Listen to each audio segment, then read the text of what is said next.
No. They used to have a step school. This is here during the pandemic. I just got to go out to her. Of course it was.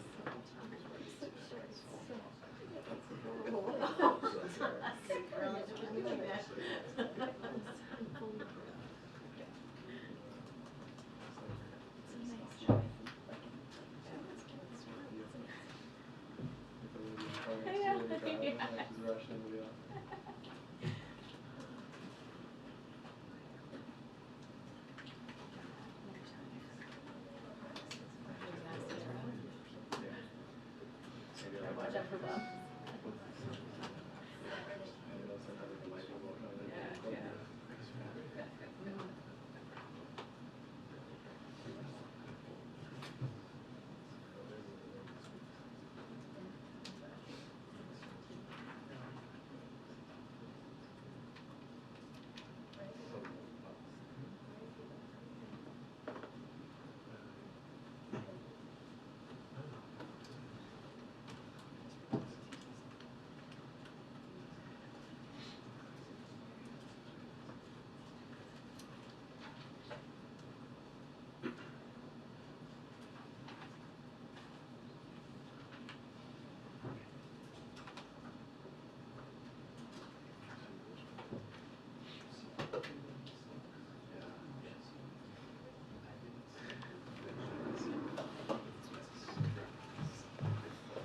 Good afternoon, everyone.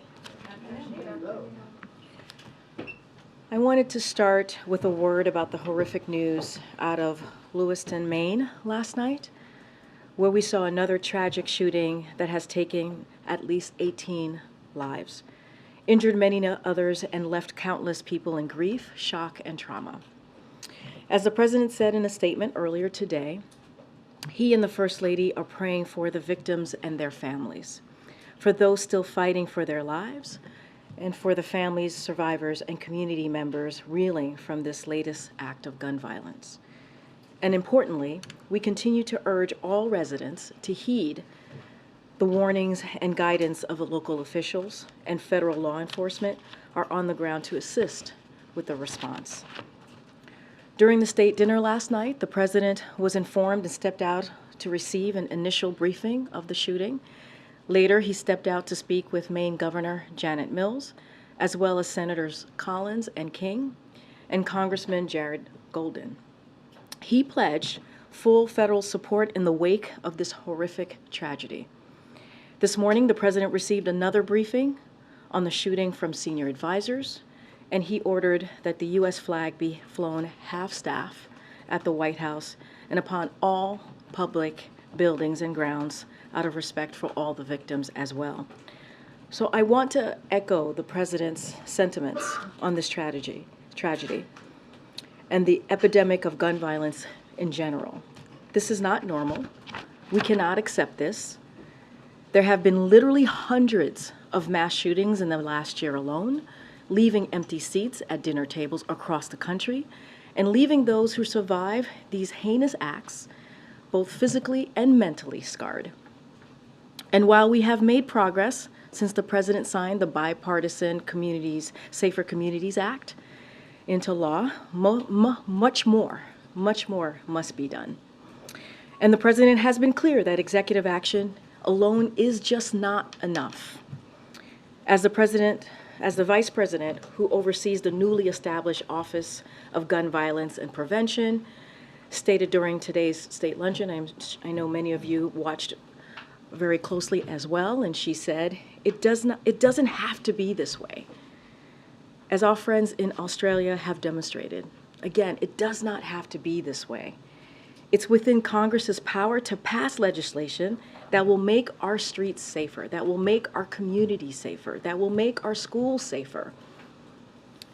The House has a new speaker who he said he's ready to get to work and to find common ground. Now is the time. Now is the time to find common ground.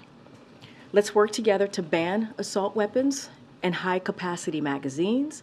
Let's work together to enact universal background checks, require safe storage of guns, and keep guns out of the hands of criminals and dangerous individuals who have no business being armed with a weapon of war. The President will continue to do everything in his power to protect the American people, to protect our communities, to protect our children. And we urge congressional Republicans to come to the table if there truly is common ground at this time. With that, as you all know, I am joined today in the briefing room by the Director of National Economic Council, Lael Brainard, to discuss the GDP report that you all saw this morning and any other economic news that's out there. With that, Lael, welcome to the briefing room for the second time.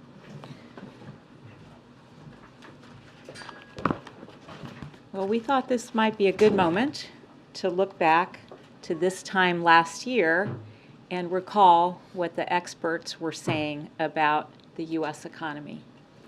A year ago, the consensus view was that unemployment would need to go up to 4.5%, and the economy would need to stall out in order to get inflation down to where it is today.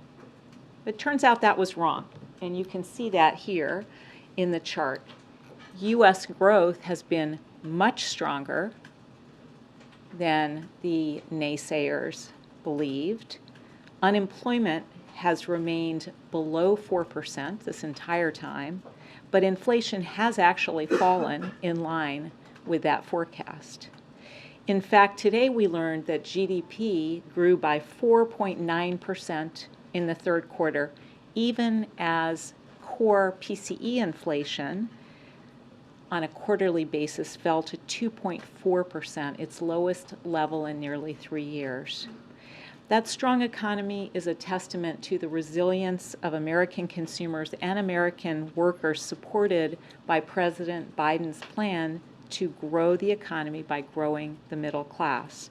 Consumer spending is robust as Americans have rejoined the labor force in record numbers, and real wages are up over the last year.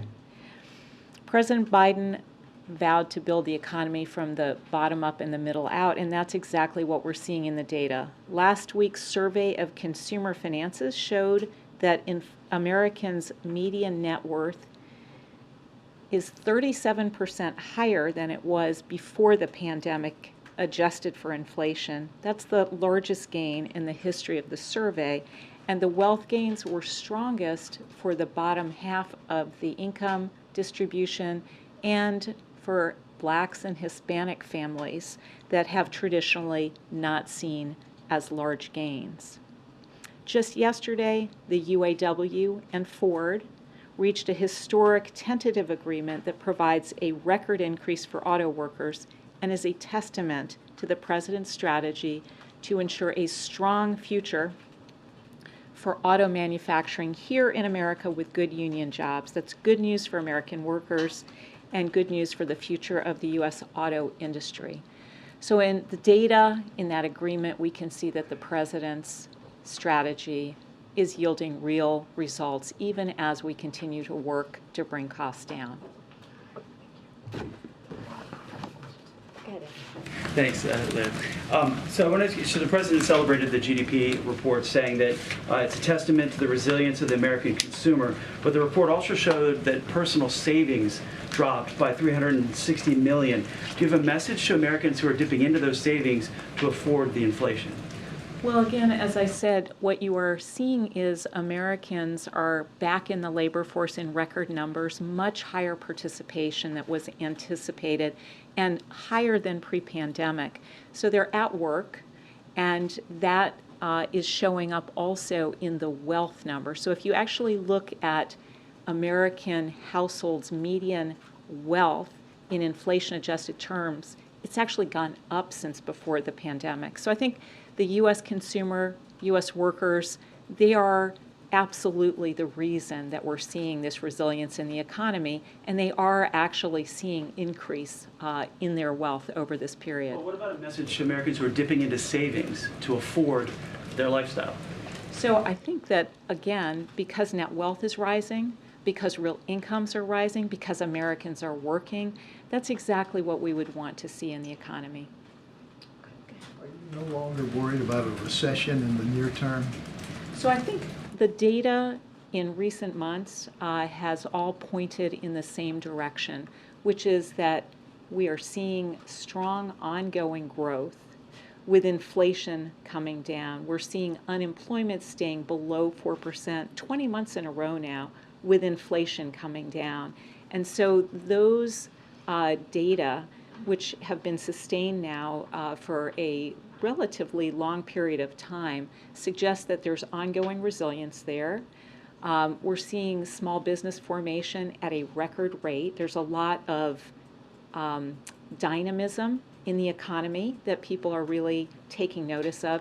And you know that the president has a historic legislation that is leading to historically high amounts of construction in the manufacturing sector. It's really leveraging private sector investment. So for all those reasons, the ability to see the economy continue growing with inflation down, strongest growth, lowest inflation among the G7. Good, John.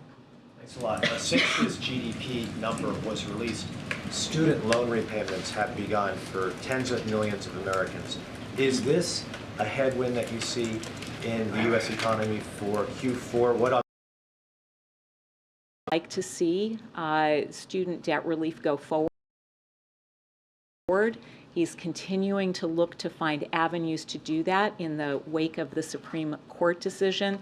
We've already announced a number of programs that have led to large and significant relief for a large number of Americans, but he's going to continue working to make sure that the full amount of student debt relief is available over time. And then what other headwinds do you see for the fourth quarter?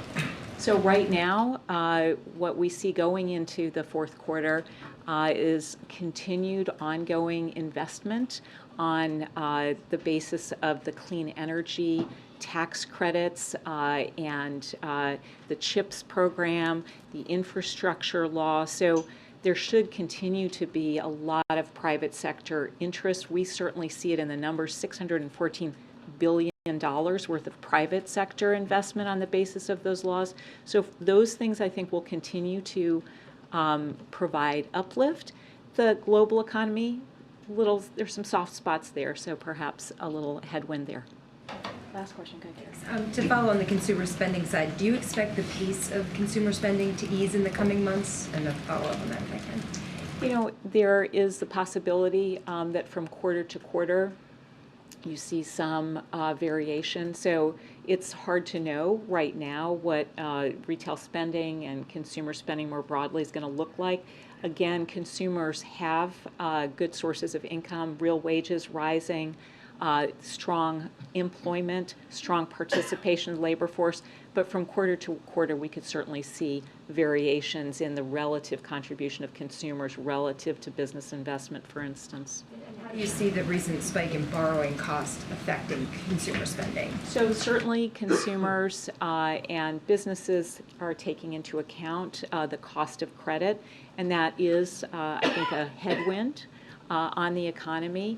Despite that, we've seen really strong GDP, 4.9% in the third quarter, and we think that's because there is strong support from the policy on the investment side of the economy, the president's historic legislation there, and his broader plan to grow the economy from the middle out. Okay, thank you so much. Thanks, you. Lael. Thank you for coming back. Okay, we're moving on. Okay, yes. As you know, Admiral John Kirby is here to do, I think you have something to share at the top and also take any of your foreign policy questions. Admiral? Thanks, Karine.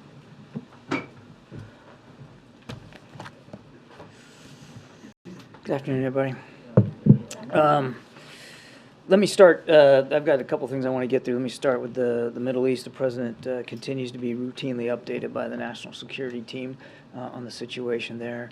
Obviously, continuing to support. We are continuing to support Israel's military security assistance continues to flow to them as needed almost on a daily basis. And obviously, we're still laser focused on the humanitarian assistance situation, making sure that more food, water, medicine can get in. Since the 21st of this month, some 74 trucks have now gotten in, 12 over just the last 24 hours. Not enough. More needs to go. And we're working with partners on the ground to see if we can accelerate and increase the flow of humanitarian assistance in. So again, it remains a high focus for him and for the national security team. I do want to, if you'll allow me to, just to take a couple of minutes to update you on the battlefield situation in Ukraine. As we have said publicly, Russia has launched a renewed offensive in eastern Ukraine across multiple lines, including around Avdiivka, Liman, and Kupiansk. Now, I spoke about this in a gaggle recently, but this offensive was not a surprise. We've been watching this build and come.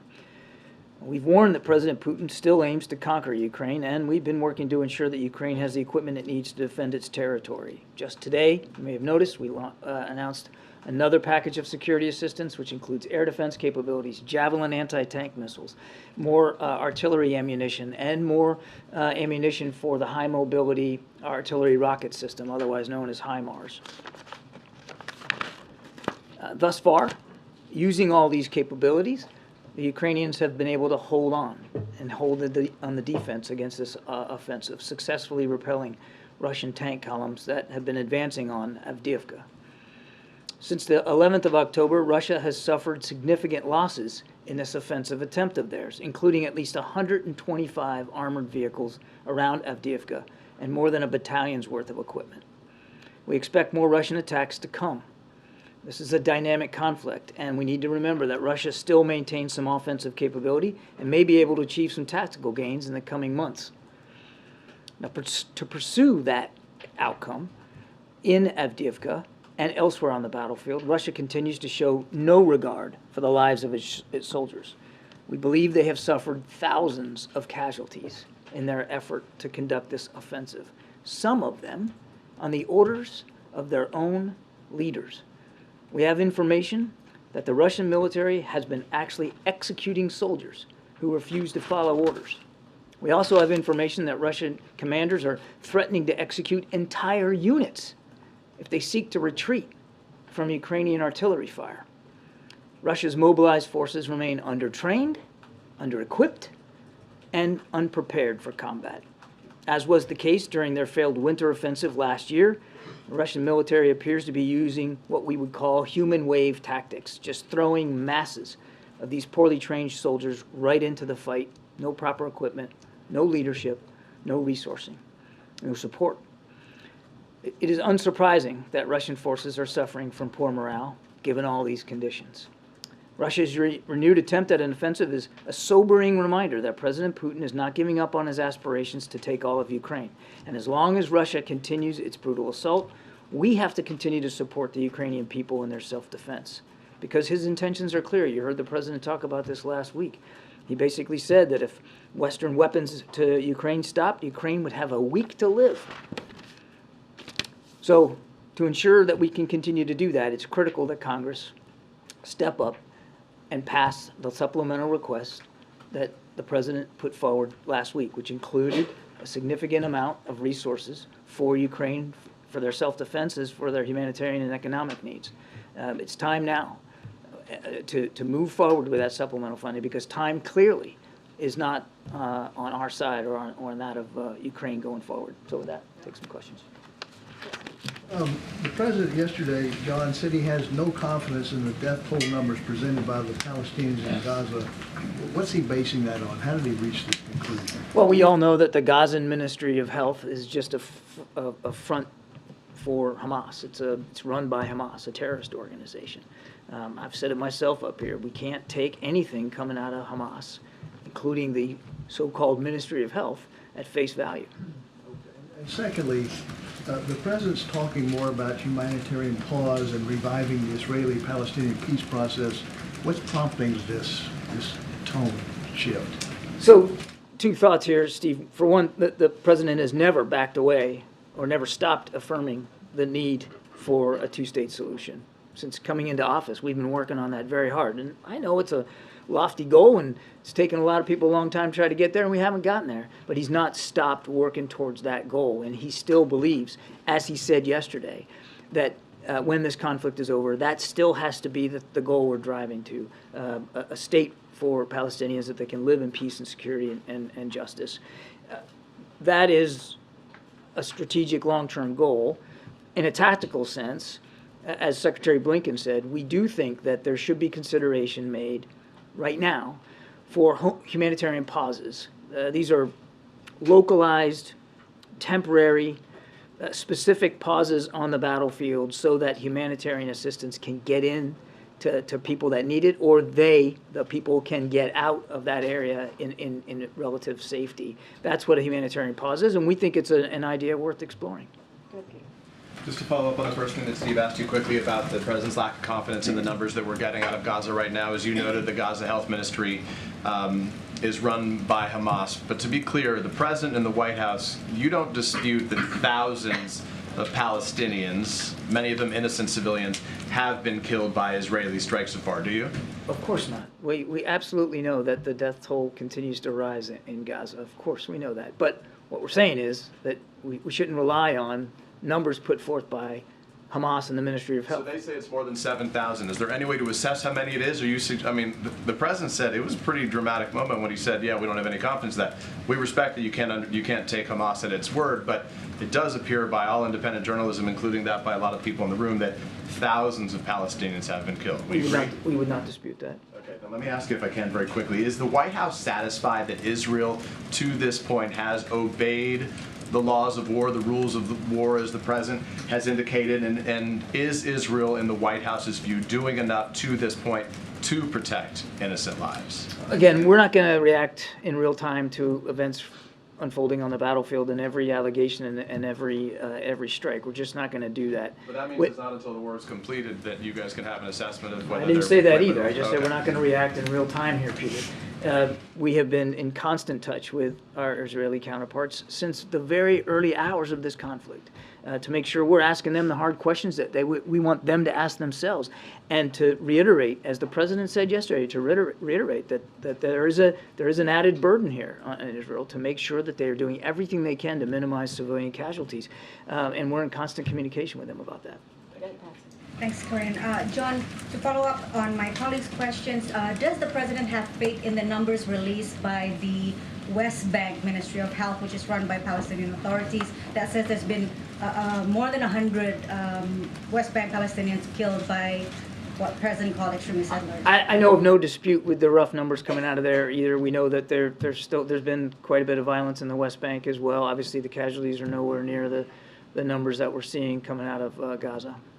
Can I just follow up on the meeting between Jake Sullivan and Wang Yi tomorrow? What are the expectations? Will the president join the meeting? What are the key focus? And what kind of role can the U.S. expect from China on the war in Gaza? That wasn't one more question. That was like 7 more questions. Mr. Sullivan's looking forward to this discussion with Wang Yi. I think you know he's going to be starting out with meeting Secretary Blinken later this afternoon, and then tomorrow with Jake here at the White House. And it's a chance to continue the conversation that Jake himself has had with our PRC counterparts now for many, many months. It's another milestone in that effort to keep the lines of communication open with the PRC. Now, it'll be an opportunity for Mr. Sullivan to obviously address areas of concern that we continue to have with some of the PRC behavior, particularly in the South China Sea. But it'll also be an opportunity to explore ways in which we can continue to keep these channels open and to try to get open the military-to-military channel communication, which is still closed. Under Gaza? I'm sorry? China's role in the conflict in Gaza. I'm sorry. Yeah, I have no doubt that part of this discussion, the agenda will be what's going on in the Middle East and getting the Chinese perspective and certainly looking for ways to encourage them to be helpful. Go ahead, Michael. Thank you, Karine. John, the Florida governor says that the state is sending weapons and drones to Israel at the request of the consulate in Miami. Have you been coordinating with the Florida government on this, and can states just send weapons and other material to foreign states? I would certainly let the governor speak to what Florida's doing. It is not illegal for the governor of a state to offer a measure of foreign assistance to another country. There are laws and regulations which govern how the export process is handled, and that's all done through commerce. I couldn't speak with authority today about whether the governor is checked all those boxes or not. You really should talk to him and his staff, but it's not illegal for a state governor to do that kind of thing. Just one quick follow-up on all of the questions regarding the death toll coming out of the Hamas-run health ministry in Gaza. Do you have any sense, you acknowledge that thousands have died in Gaza, do you have any sense of the percentage of those that are Hamas militants versus civilians? I do not. Thank you, Admiral. More than 30 U.S. service members have been killed in attacks on U.S. troops in Iraq and Syria. Will the U.S. respond militarily, and is the U.S. prepared to lead another war in the Middle East? I don't know. I don't think. Did you say 30 have been killed? I don't. Have been injured. Yeah, I'll let the Pentagon speak to the number of injuries that they've had. My understanding is that almost all the troops that have been injured are back on duty, and that there are some that have suffered what we call traumatic brain injury. That's from the concussive effect when these rockets land close by, and sometimes it takes a while for those symptoms to manifest themselves. So the numbers, again, I refer you to the Pentagon because I suspect they could change over time. As the president said yesterday, we've got troops in Iraq and Syria that are there on a very important mission, going after ISIS. Still viable mission, because it's still a group that poses a threat. And they have in the past come under attack by some of these militia groups. And you might recall back in March, we responded and retaliated pretty aggressively. And as the president also said, we're going to do what we have to do to protect those troops in our facilities. Now, what we decide to do as commander-in-chief, that's his decision to make. And he'll make it in a time and a manner of his own choosing. And the U.S. and Israel have said that Hamas is using Palestinians as human shields. Is it acceptable that Israelis are attacking places even though they know that civilians would likely be killed? And are these strikes strategic or targeted enough? I will let the Israeli Defense Forces speak to their operations and their targeting procedures. We're not involved in that. They have a right and a responsibility to go after Hamas after what happened on October 7th. And we've said, as I just mentioned to Peter, we've obviously had conversations with them about, and the president said yesterday, the need to be careful about causing civilian casualties and to be targeting Hamas leaders in a way that minimizes risk to civilians and to collateral damage. You mentioned the idea of a humanitarian pause a little earlier. Did the president raise that with Netanyahu when they spoke yesterday? I won't go beyond the readout. When we talk about a humanitarian pause, can you fill out a little bit more of what the U.S. believes that would look like? How long would that last? Would it be like a cessation of the bombing? Would it be a halt in some of the cross-border incursions? We saw some of that yesterday, or I guess earlier today. Would it be just halt in the cross-border incursions? The Israelis sent tanks over the border very briefly yesterday. So would it be a halt in that, a halt in the bombing? What exactly would it look like, and how long would it last? Not going to be a satisfying answer to you, but the answer is it depends. A humanitarian pause is, by definition, like I said, a temporary and local agreement to stop the fighting long enough to do some discrete task. In this case, it would be to get humanitarian assistance in and or to allow people to get out, because Hamas is not, they're not encouraging and in some cases not allowing people to leave their homes. So it could be, I mean, Kevin, it could be a matter of hours, it could be a matter of days. I mean, it is by definition of short duration and of geographically sort of a localized area. Now, it could also be more than one spot, right? I mean, that's what I mean, it depends. But we think it's a valuable idea that's worth looking at to help alleviate the humanitarian suffering in Gaza. And did you have any response or reaction to senior leaders of Hamas visiting Moscow today? I can't speak for their travel habits or with their conversations with the Russians. Our message to any other nation around the world is this is not a time to be supporting Hamas's ability to continue to kill Israelis, and it's certainly not a time, or any nation out there that wants to be involved should look for ways to be involved to help Israel defend itself and to help get humanitarian assistance in. So we'll see what comes of the conversation. Two quick things. Was there any coordination by the Florida governor with the White House on sending munitions over to Israel? Not that I'm aware of. Okay, and then second, can you elaborate a little bit on the execution of Russian soldiers? How long has it been going on? Do you have any idea how many people and why? It seems kind of, they're getting rid of their own soldiers, you know? I'm not qualified to answer that last question. I mean, it's reprehensible to think about that you would execute your own soldiers because they didn't want to follow orders, and now threatening to execute entire units. It's barbaric. But I think it's a symptom of how poorly Russia's military leaders know they're doing, and how bad they have handled this from a military perspective. From the very beginning, we've been talking about poor command and control, poor logistics and sustainment. They can't feed their guys in the field for crying out loud, and now again they're willing to shoot them for not following orders. It also speaks to the desperation in the manpower crunch. I got asked this question a day or so ago, but Russia obviously, bless you, Russia obviously has a bigger military than Ukraine, and they have access to more manpower to man it.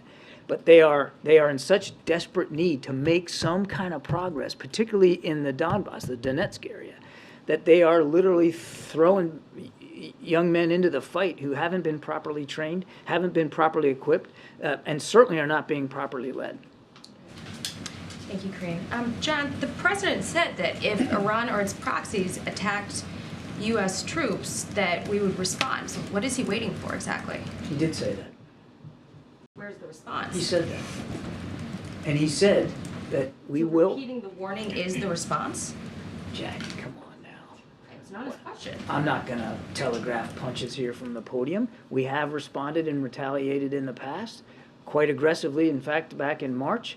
And as the president said, we will not hesitate to protect our troops and our facilities, but we're going to do it at a time of our choosing, in a manner of our choosing. And the decision to do it, if we do it, is his as commander-in-chief and his alone. He said that he issued a warning to the Ayatollah, this warning he talked about yesterday. How was that warning delivered? I'm not going to get into that. Can you say if there was a phone call or if there was a third party? Was there a message that was relayed after U.S. troops were injured? There was a direct message relayed. That's as far as I'm going to go. And then why were the injuries not disclosed until Tuesday? I'd have to refer you to the Pentagon on that. And can you also say why the U.S. approved a visa for Iran's foreign minister who's in New York this week? The Wall Street Journal reported that he partook in at least 2 planning meetings in Lebanon with Hezbollah, the Islamic Jihad, and Hamas leading up to the October 7th attack. Secretary General called a meeting at the foreign ministerial level. He's the foreign minister of Iran. We are the host of the UN. We take that responsibility seriously. Do we particularly like the fact that he's on U.S. soil? No.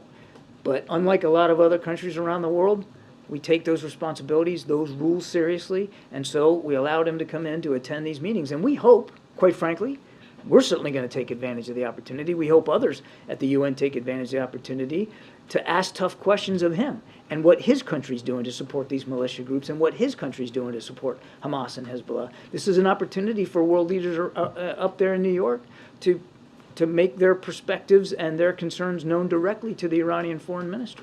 There's a Pentagon official, Ariane Tabatabai, I believe I'm saying her last name correctly. She was alleged to be involved in an Iranian government influence operation. There was some discussion about whether she should keep her security clearance. She did. But she's now the chief of staff for the office that's overseeing hostage negotiations. Is it appropriate for someone with these connections to the Iranian regime to be overseeing rescue operations for Americans that are being held by Iran-backed proxies? I'd have to refer you to the Defense Department to speak to that, Jackie. Go ahead, Jenny. Hey, Kirby, thanks. Back on the Wang Yi meeting, you said that you would encourage China to be helpful in the Middle East. Can you elaborate on what you would like to see out of it? Do you want them to condemn Hamas? Do you want them to use their influence with Tehran behind the scenes? And then separately, you have also called out Beijing in the past for providing support for Putin's war effort in Ukraine. What's your current assessment on whether that support is ongoing, whether that's reaching the level of a red line? You sort of didn't want to get into it, but it was non-lethal aid that was provided a couple months ago, so where does that stand now? Obviously, Putin went to China a couple weeks ago, so their alliance seems to be strong. We still haven't seen any indication that China is willing to provide lethal capabilities to the Russian military. We just haven't seen that. And as for them being helpful, they are able to have conversations in some places, like Tehran, that we aren't. So we'll see what Mr. What Wang Yi says when he gets here tomorrow or this afternoon. But there's I think it would be irresponsible if we didn't try to explore this issue with them and see what their thoughts and perspectives are. Thanks, John. Back to the numbers, aid groups, including the United Nations, that are working in Gaza, cite those numbers of the health ministry. Are they wrong to do that? They can make their own decisions about what numbers they want to cite. We're not going to cite them. The State Department is also using these numbers internally. Sorry. I was going to actually mention that. Thank you, Raquel. I mean, the State Department has cited those numbers. Has cited them in the past, but what we've seen is the administration's position that it is now Hamas is now manipulating the numbers now, but not before? Well, do you remember that attack on the hospital? And what did the Gaza Ministry of Health put out? Something like 500. They slapped the number 500 on it, within the hour of that attack. And of course, the same Ministry of Health said it was an Israeli airstrike. So we know that's not true. And we've now since found out that the numbers aren't that high either. They never got up to 500. Now, it was at least a couple of hundred, and that's terrible, and that's atrocious, and that's sad, and we all obviously grieve with the families and loved ones who are affected by that. But the numbers are not reliable. They're just not reliable. And I don't need to tell you how to do your jobs, but if you're going to report casualty figures out of Gaza, I would frankly recommend you don't choose numbers put out by an organization that's run by a terrorist organization. Go ahead, Raquel. Okay, thank you so much, Karine and John. So besides saying that he doesn't have confidence in these numbers, the president went further to say that innocents will die and that this is the price of the war. You also said that. I have indeed. Yeah, don't you think this is insensitive? There being very harsh criticism about it. For example, the Council of American Islamic Relations said it was deeply disturbed and called on the president to apologize. Would the president apologize, and does he regret saying something like that? What's harsh is the way Hamas is using people as human shields. What's harsh is taking a couple of hundred hostages and leaving families anxious, waiting and worrying to figure out where their loved ones are. What's harsh is dropping in on a music festival and slaughtering a bunch of young people just trying to enjoy an afternoon. I could go on and on. That's what's harsh. That is what's harsh. And being honest about the fact that there have been civilian casualties and that there likely will be more is being honest, because that's what war is. It's brutal, it's ugly, it's messy. I've said that before. The president also said that yesterday. Doesn't mean we have to like it. And it doesn't mean that we're dismissing any one of those casualties. Each and every one is a tragedy in its own right. And each and every one we should try to prevent. And that is why we're in close contact with our Israeli counterparts, to do everything we can to help them minimize the risk to civilians that are in harm's way. It would be helpful if Hamas would let them leave their homes, leave areas, not shelter in tunnels underneath their houses and in hospitals, and let them get out. Let them get out of Gaza if they want to leave. We know that there are thousands waiting to leave Gaza writ large, and Hamas is preventing them from doing it. That is what is harsh. Another question, if I may, because Israel has a dispute now with the UN Secretary General. I would like to know what is the White House position on that, because also he's revoking visas from UN representative in the middle of the war. So what is the position of this administration on I'm sorry, Israeli? can you repeat the first part of that? I missed it. Yeah, Israel dispute with Guterres, UN General Secretary. What is the Oh, you mean his position? comments? Yes, exactly. And then he's revoking visa right now from UN representative in a time of war. What do you think about that? Yeah, we'll let the Secretary General speak for himself and speak for his words. I think President Biden has spoken repeatedly and consistently about where we are, including yesterday out there in the Rose Garden, and I'd leave it at that. Go ahead, Andrew. Can you be any more specific about how soon U.S. funding for Israel might lapse if Congress doesn't take action? I know you said it's difficult to estimate, but are we talking days, weeks, months? It's difficult to know because it's driven by the pace of operations and the security assistance that's flowing and their expenditure rate. I'd say the same thing about Ukraine. I just know that time's not on our side. The runway's getting shorter with every passing week. We need that supplemental funding. And just briefly, as you know, my colleague Evan Gershkovich turned 32 in prison today. Any update on his case? And is there any concern that the focus on American hostages in Gaza could distract from efforts to release him? There's not going to be any distraction about our efforts to get Evan or Paul home. I should say Evan and Paul home. That work continues. I wish I had an update for you.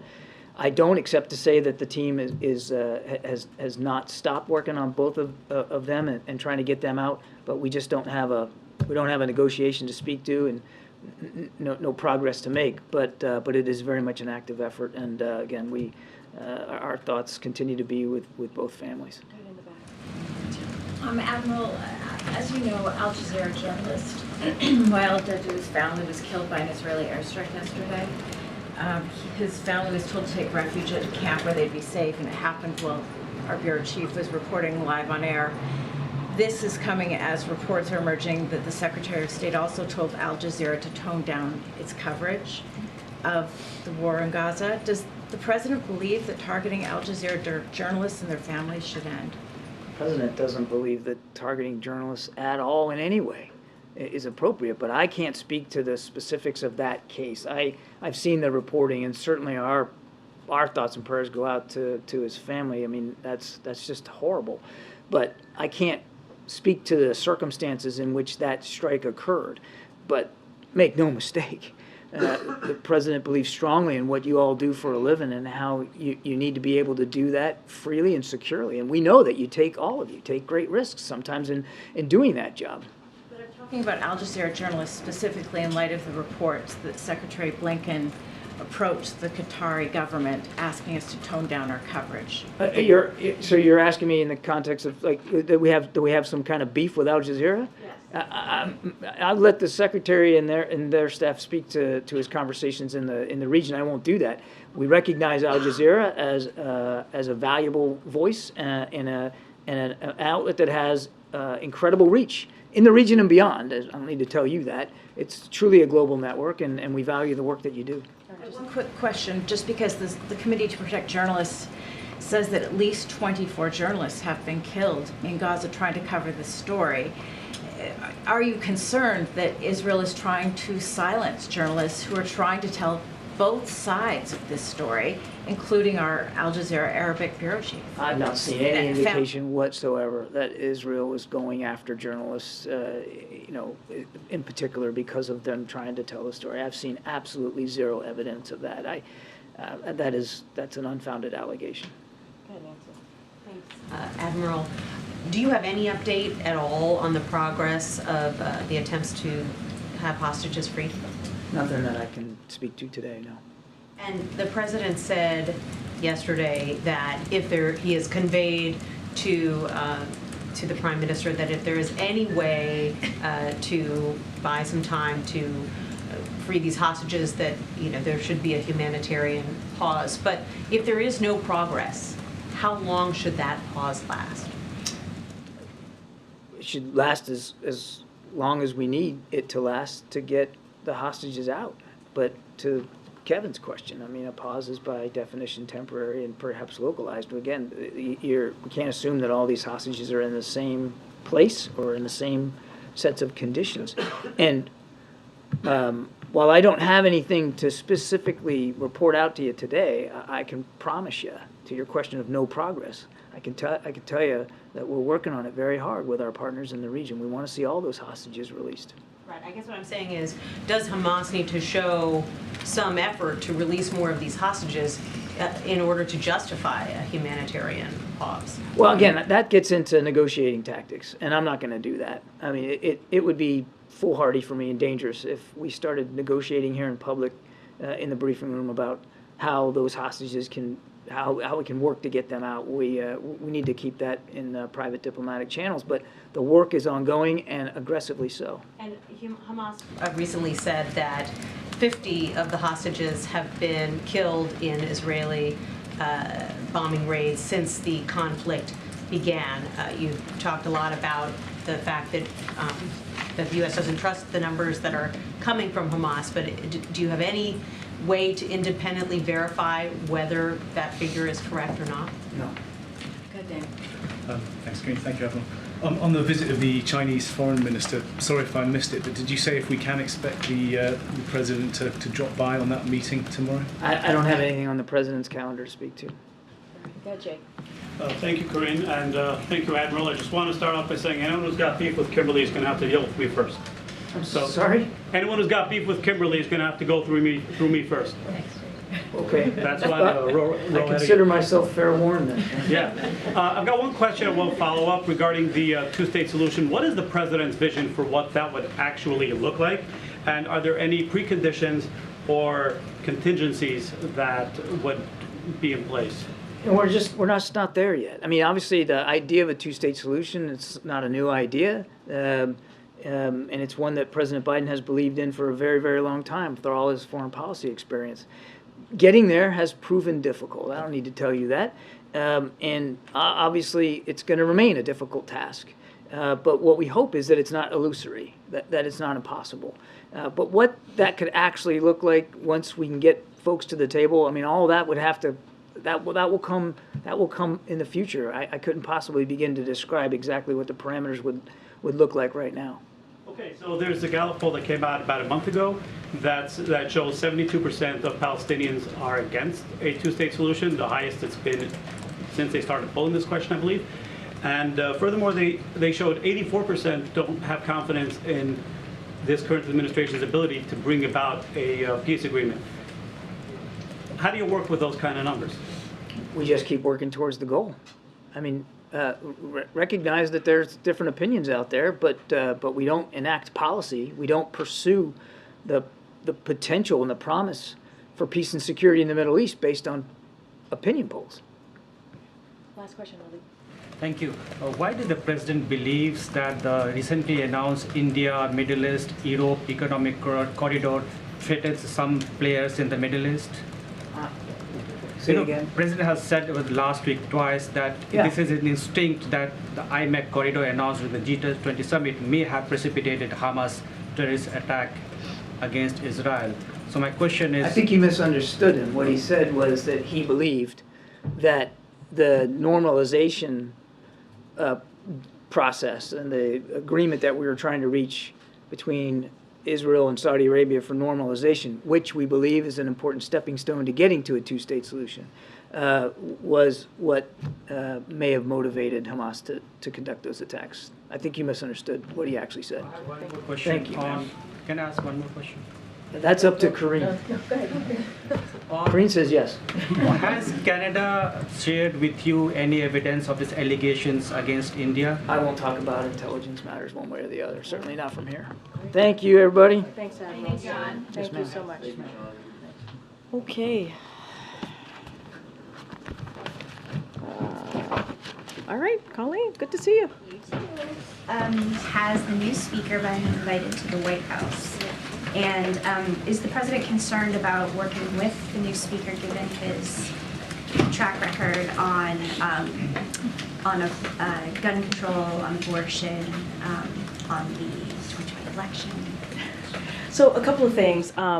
So upon the speaker's election, we invited him today, it's actually happening right now, to a bipartisan briefing with leadership and relevant committee chairs and ranking members and on the president's supplemental national security, obviously, package. And so that's happening right now, I think. It's still happening. And so the speaker is here, and he did join that briefing. And the other questions. So the president was asked yesterday about 2020, and the president, I think, answered it pretty straightforward. You heard him say that when it came to the 2020 election, we had more than 60 judges who basically threw those cases out of the court or proved it to not be true, right? When it came to the accusations that the elections were not, I guess, real, whatever, however they said it in 2020.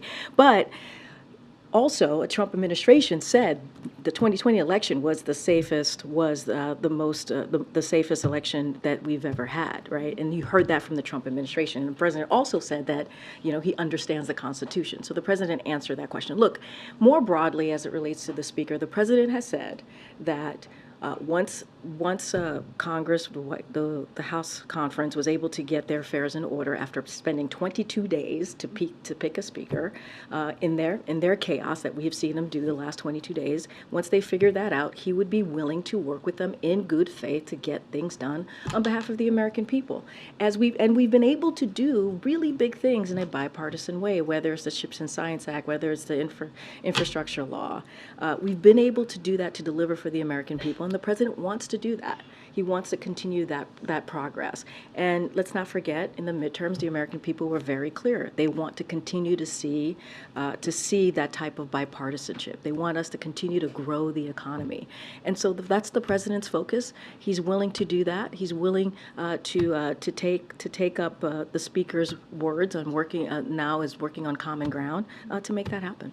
Is the president confident the House, since it's in order again, can get the supplemental taken care of before the So a couple of things there. As we know, we've heard from many Republicans even on the supplemental, especially the national security supplemental, and how we've seen bipartisan support. And so that's really important. And I have a couple of folks that I want to actually read out. Leader McConnell said our national security priorities from Russia to Hamas to China are all connected, and this requires a worldwide approach. Senate Armed Services Ranking Member Roger Wicker said he absolutely supports linking Ukraine and Israel aid, and that a solid majority in the House and Senate could too. Senate Appropriations Vice Chair Susan Collins said each of these four elements are critical. So we have seen a strong bipartisan support for the national security supplemental. That includes Ukraine and Israel. And so there is no reason we should not be able to move forward to get that done. Thanks, Karine.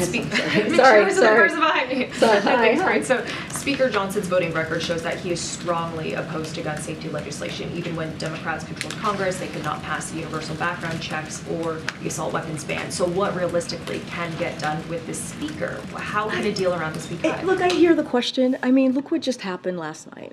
Look what happened. In Maine, in a small community, I think about 30,000 people, and clearly,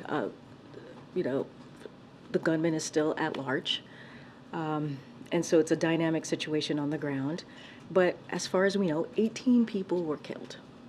And we should not have weapons of war in our communities, in our schools, and anywhere in our communities. And this is an epidemic. This is a gun violence epidemic. And the time is now to act. And here's the thing, Speaker Johnson and all of the members on the Hill, Republicans in Congress, they have the ability to stop this. They have the ability to put forth legislation to deal with this issue. They can change this. They can help save lives. And we're just not going to take, it's great to hear thoughts and prayers. We obviously want to give the families who are dealing with this tragedy and the victims who are clearly dealing with this tragedy, obviously we want them to make sure that they know that they're in our thoughts and prayers. But that's not enough. That's not enough. And so we were able to do a bipartisan piece of legislation to deal with gun violence, a piece of legislation, obviously that's law that we hadn't seen in 30 years. So there's ways to get there. There's ways to get there. But executive actions is not enough. We got to do more. And just because, it may be difficult, it may be hard, doesn't mean that we stop. Doesn't mean that we stop fighting, and that doesn't mean that the president is going to stop saying over and over again that we have to stop this gun violence epidemic. Is there other executive action that the president plans I to don't sign? have I don't have anything to read out at this time. We don't have anything to read out at this time. As you know, there is a Office to Prevent Gun Violence, which is a historic office, which the president is very proud of. That's being led, as I said at the top, by the vice president, who's part of that. Leading the efforts of that office. But look, we have to continue to do the work. We have to continue to do the work, and that has to be done legislatively. We can't just continue to do executive actions. As you know, the president has done more than 24 of them, signed 24 of them, but we need to do more. We need to sign legislation into law. We need to build on the bipartisan action that was taken last year. Go ahead, Kevin. Just to clarify, is the speaker meeting the president today? I don't Or is it just with staff? I don't have anything to read out on the president on a visit with the president. What I can say is that the speaker is indeed here. He was, when I walked out, getting a briefing with other members of Congress on obviously the national security supplemental funding package, which we believe is an important package to move forward and has strong bipartisan support. And was yesterday the first time that President Biden has ever spoken to Mike Johnson, or So- do they have any relationship? So I don't have any engagement to list out. I can say that when there was the congressional picnic, Congressman Johnson was here, and then I believe there was an event, an LSU event here not too long ago that the president shouted out.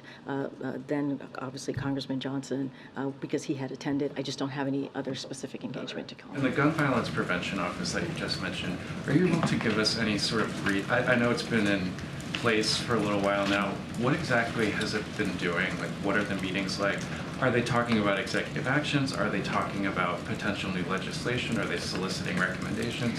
What exactly has it been up So to? one thing that I can say is Greg Jackson, who's one of the deputies of the office, he convened as it relates to what happened, the horrific actions of last night. He convened federal agencies. He did that this morning to discuss federal resources already deployed and ensure readiness to meet any additional community needs as people of Lewiston work through the unimaginable grief that they may be experiencing. So we are in direct contact with folks on the ground there, and that is something that the office certainly is being part of. I don't have any other executive actions. I was just asked about that, but our focus right now is to continue to call on Congress to take action. We need to see legislation. We need to make sure that weapons of war are not in communities. That's what we're seeing right now. We need to make sure that weapons of war are not in community. We need to take more action that are common sense gun laws that the American people want to see. Majority of Americans want to see this. And so, it is for House Republicans to listen to their constituents, to listen to Americans across the country. They can help stop what we're seeing here. They can help save lives. And it is their job to do that at the Capitol on the Hill. Cat Steve. Do you anticipate the president going to Lewiston, Maine when things settle down? I don't have anything. I don't certainly want to get ahead of the president's schedule. Don't have anything to share. It is a dynamic situation on the ground. I think the priority, our focus, is to make sure that Maine and local enforcement has the resources that it needs. That's what the president wants to make sure happens. We got to catch this killer, right? Bring him to justice. That is incredibly important as well. And so we are with the community on the ground, clearly, and certainly the president wants to make sure that they have the resource that they need in this really, really critical time. Okay, Nancy. Thanks, Karine. What are some of the concrete goals of the Office of Gun Violence Reduction? So, look, I think having this historic office is incredibly important. Making sure it shows how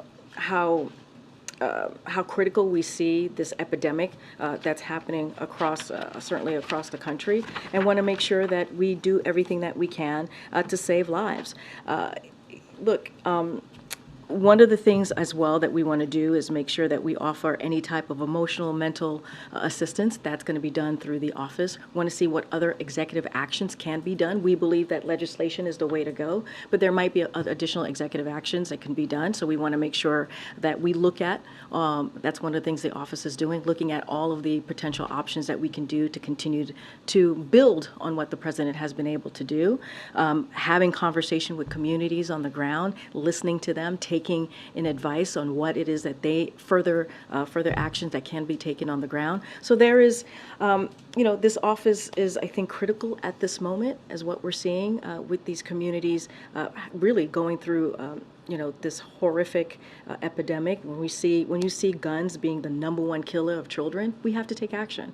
And so I think this is when you think about the office, and you think about what it does, preventing gun violence, it's a way for the president to show that he's taking this very seriously. It's a way to try and figure out what else can be done to really stop this epidemic, and also work with communities on the ground. And is there a time frame for how long it's going to take this office to figure out what should be done before they start aggressively trying to implement? I mean, I don't have a timeline. Look, as I said, we're going to see if there's additional executive action, but honestly, it is for Congress. We have to see law, right? We have to see ways for Congress to take action on making sure that there aren't weapons of war on the street, right? To make sure that there is common sense legislation out there that Americans want to see. We have to actually see legislative actions to really deal with this issue. Build on the Bipartisan Safer Communities Act. We need to do that. That's how we're going to deal with this epidemic. This office certainly is going to be there for communities. Certainly we're going to see what else we can be doing from certainly this side of Pennsylvania Avenue. We're going to do everything that we can from here, but really the answer is Congress has to act. They have to take action. Okay, go ahead, Peter. If I can ask you very quickly about the new House Speaker, who is apparently in the building as we speak right now. Does the President view Speaker Mike Johnson as a MAGA extremist? Look, I would have to let the Speaker speak for himself, obviously.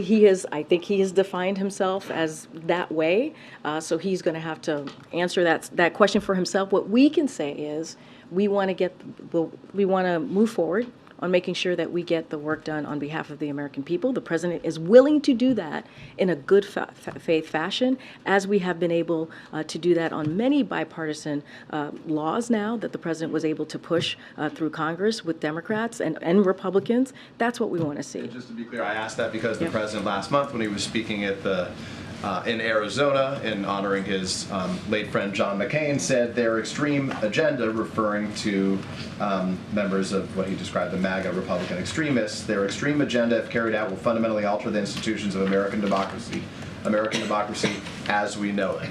Does that concern apply to Speaker Mike Johnson, given the leading role he played in trying to overturn the election in 2020? So look, the Speaker has spoken to it himself publicly about where he sees his views ideologically. I'm not going to get ahead of that. And also, I'm not going to prejudge. I'm just not going to prejudge what the relationship is going to be like now that he's Speaker.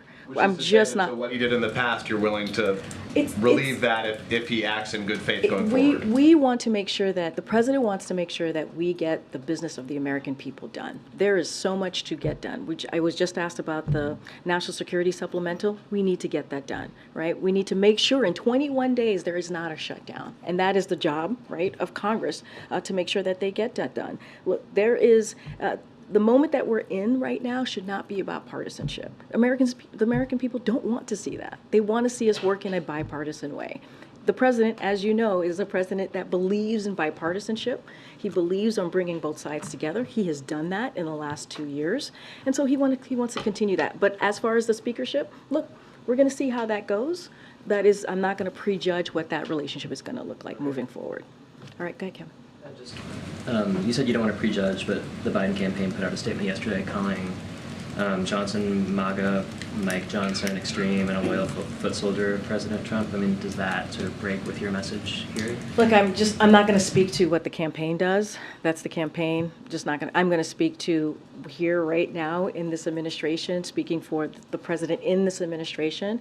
And what I can say is the president, and this is something that He has said himself that he wants to work in good faith with whoever they had chose to be speaker. It happens to be Speaker Johnson, and he wants to deliver for the American people. That is something that the president has said himself over the last couple of weeks as well. And so that is going to be our focus. That's what we want to get done. There is a lot of work to get done.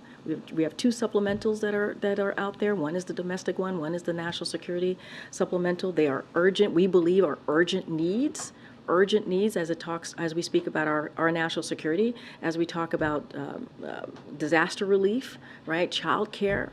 All of these things are important to the American people, and that's what the president's going to focus on. Gosh, there's a lot of hands. Go ahead, John, in the back. As it relates to the new speaker, is keeping the government funded a major test for this new speaker? If there is a government shutdown, do you essentially say, well, it's all the new speaker's fault? How do you view that? I'm not going to get into hypotheticals. We know that we have 21 days to make sure, and it's their job, right? We've been very clear. It is their job, Congress, to make sure the government stays open. They have 21 days to do that. Now they have a speaker.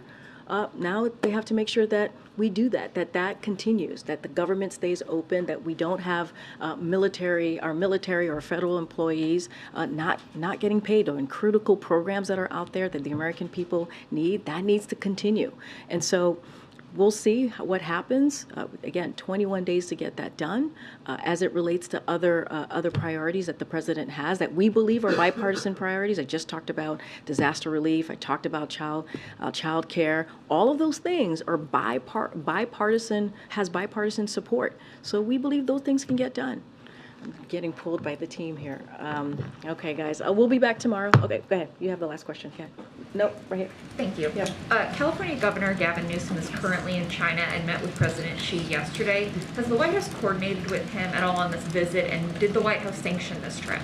I just don't have anything to speak to on that trip. I would refer you to the State Department and also to the governor's office. I just don't have anything to share on that particular trip. Thank you. See you guys tomorrow.